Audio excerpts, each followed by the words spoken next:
Hi there. This is the first time I've used this iPad for a video. So anyways, this is a video for my siblings and dad, but also for any folks who might find it helpful. I took a class on end-of-life planning, and it has to do with having a good death, and it would involve a few things. Such as having your advanced directive, which is giving your caretakers and directions, telling your family what it is that you want, should you be at different phases of care, whether it's moderate or catastrophic kind of situations. And so I wanted to just do a quick review of a couple things. I recommend taking a look at the 5 wishes. It's legal in most states, and it's about designating the person you want to make care decisions, medical care decisions for when you can't.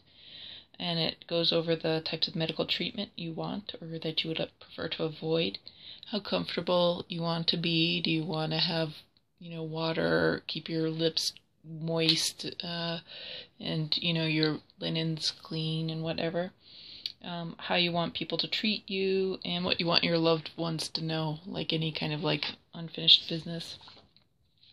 Also, there's this thing called a POLST.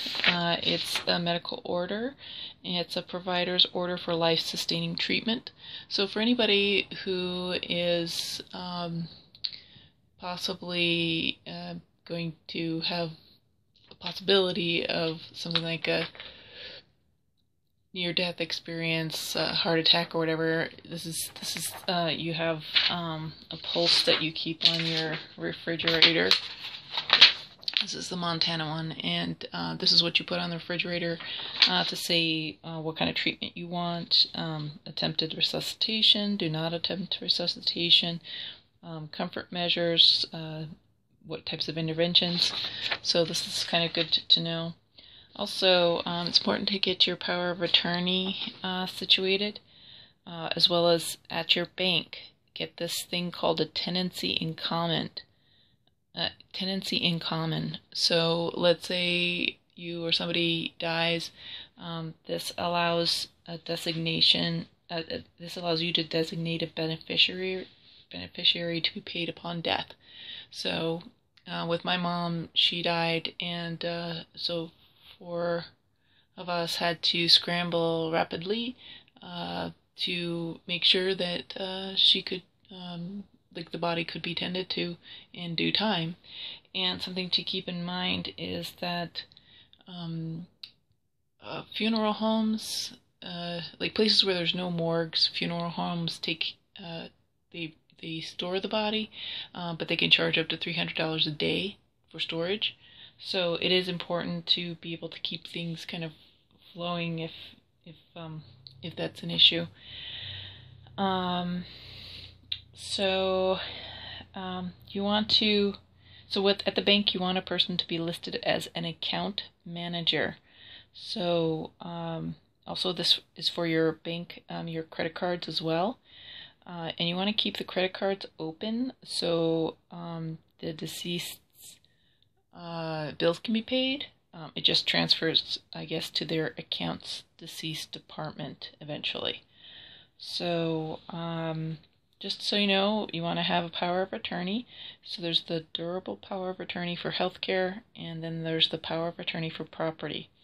So there's a power of attorney for health decisions, and then there's a power of attorney for finances and property. So you want to make sure that happens, and that is different than regular power of attorney. When a person becomes incapacitated, you need to designate a durable power of attorney. So it's really important.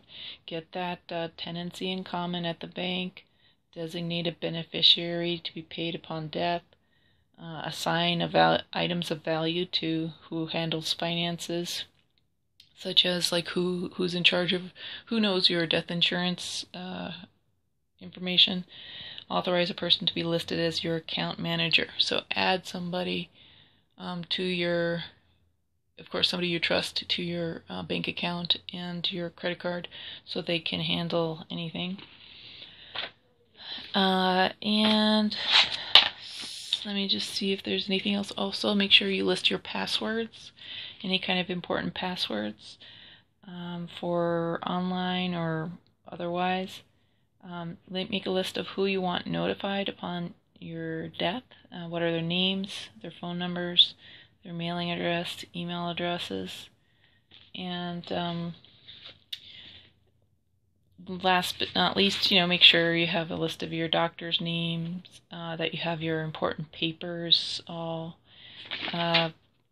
gathered, bank accounts, wills, keys for anything, and just trying to see if you want what kind of funeral, any kind of special memorial services. Do you want to do organ donation? And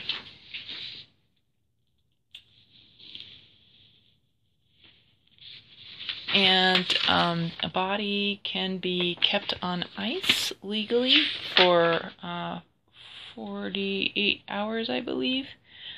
So people were talking about doing wakes, and they had a week, so that can be done. So rushing isn't, dominating the situation.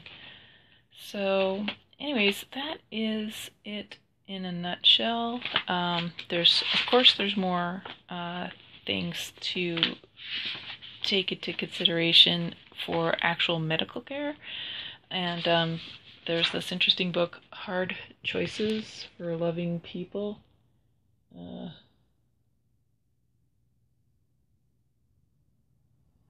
And it goes into like this one lady, she was on life support for like 45 years or 42 years or something like that.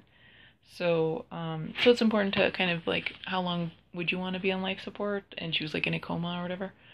So that's Hard Choices for Loving People by Hank Dunn. And but if you're just having a brief interval or whatever, I mean, whatever you want to do, it's just important to consider the options. And I got to say, after taking this class, it is hard to decide, about certain things like types of care. And then I also think it's important to consider, well, what is one's belief system, and like, I don't know, what's important to you ultimately. So there's also one last kind of document. It's called Since You Care. It kind of has, it of course doesn't come with that post-it, but it has some good brainstorming information. So see if you can get a hold of it. Since You Care, Hard Choices for Loving People, The 5 Wishes, Power of Attorney. Make sure you get all your information gathered. Figure out what you want to do with your pulse to your provider's order for life-sustaining treatment. And yeah, so this is important information to do for yourself, and especially to do for your loved ones. So thanks for watching, and try to get this done in, like, I don't know, get started in a couple weeks and keep me posted. Okay, bye-bye.